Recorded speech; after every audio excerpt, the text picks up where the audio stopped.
Hi everyone, it's Wanda with the Armchair Cat Advocate, and I thought I would show everyone kind of the tools of the trade of TNR, and this is one of them. It is the live trap. This is a Have a Heart, which is, I have it backwards, but you can see it anyway. Have a Heart, Lidditz, PA, which I know Lidditz very well. I used to live in Lancaster County. And they're a very old company, trap making company. So I'm going to show everyone how this gets set. Now let's pull this around here. Try to do this one-handed. Let's see. So there's a couple of ways that you can do this. So you can do, I'm going to show you the bottle method as well. But you can do, I like the bottle method better. But what you can do is you can just set this trap. And what you want to do is, you see this little, you see this there, little hooky? What you do is, this gets pushed up.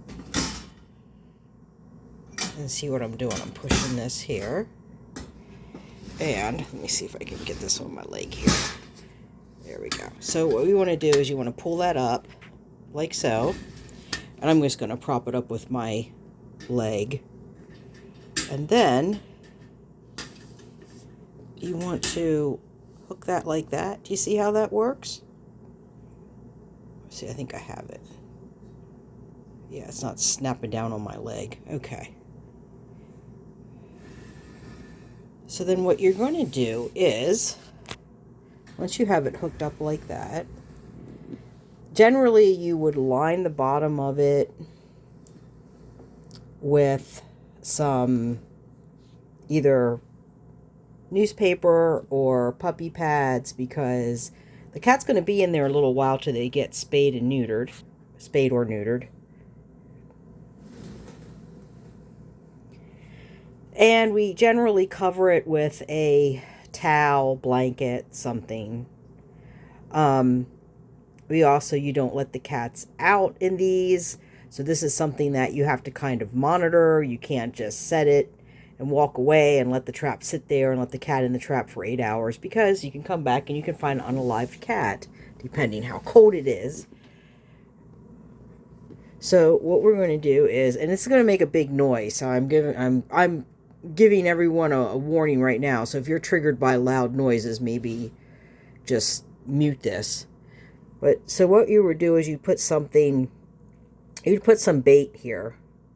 Usually you put the bait like towards the back, because you want the cat to go and actually step on this. So when they step on it, let's see if I can get everything in frame here. That's what happens. So, you know, things like, fried chicken is a good one. It's like a certain substance that starts with a C and rhymes with rack. It's like that for cats. Sardines, which is what I'm going to use.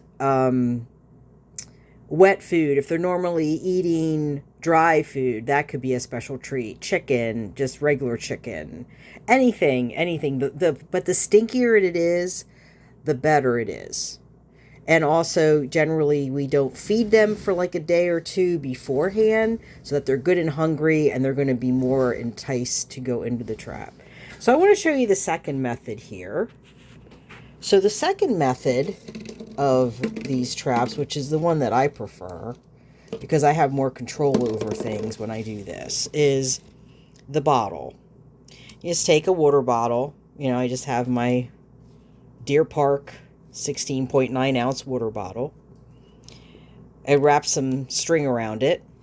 This is like more of a twine, heavy duty. And then what I'm going to do is this. Again, I'm going to see if I can do this. I might have to. I'm trying to do this one-handed, so bear with me, folks. We're going to lift this up, push that in, And we're going to lift this up here. I'm going to put this on my leg for a minute. And then what you want to do is, let's see if I can hold this up here a moment. I know you can see.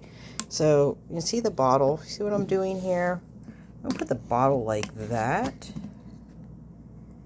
I have it there. Actually, it needs to go more towards the center. There we go. Okay. Now, let me see here. You see where it is?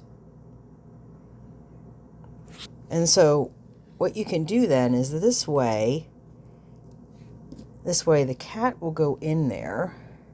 Actually, probably pull it out a little more like that. And the cat will go in there. And then you can be around the corner so they don't even see you. I mean, this is more... I like this method if the cats are more skittish or if you want a specific cat, because I have cats down there that are done or that are spayed and neutered. And Wuss Puss is notorious for getting into these traps. She'll get into this trap. I'll get her out, reset the trap. She'll go back into it. She has no problem with the trap. She just wants the sardines or whatever's in there. So what you're going to do is make this long enough that you can actually, and I hope I made it long enough.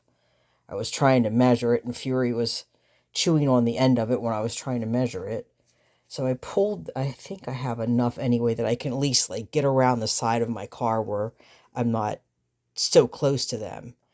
So when the cat goes in that you want, and I've heard that they have ones that are like on a timer or something that you have more, or like a remote control that you can just get the trap to snap on the cat that you want. I don't have one of those. They're like over $100. So obviously I can't afford one of those, but I can afford a bottle and string, which works just as well. It scares the cat. There's not much I can do about that. Then, I mean,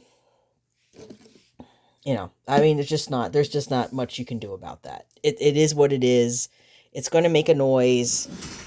Some people are stressed by that and distressed and don't like it, but what's the alternative? The alternative is the cat is out there fighting, contracting feline leukemia and AIDS,